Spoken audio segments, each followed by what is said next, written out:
Hi hello welcome to pavani vlogs. ఈరోజు మనం చేస్తున్న recipe veg sweet corn soup.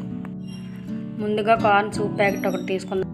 ఒక 1.5 బౌల్ వాటర్ తీసుకొని ఆ మరగబెట్టుకోవాలి. చూసారు కదా, ఈ బౌల్లో ఇలా 1.5 బౌల్ వాటర్ తీసుకోవాలి. ఇవి మరగబెట్టుకోవాలి. ఈ మరగబెట్టిన వాటర్ని మనం సూప్ పౌడర్లో వేసి లంప్స్ లేకుండా కలుపుకోవాలి. అది ఒక 5 మినిట్స్ పక్కన పెడితే మన veg corn soup ready.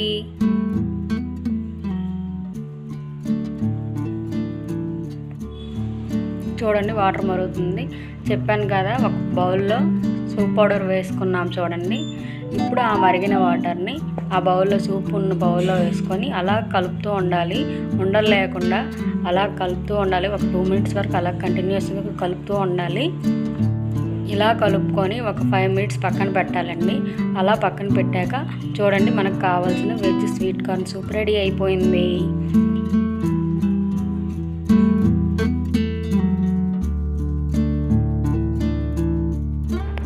Like, share, subscribe to my channel.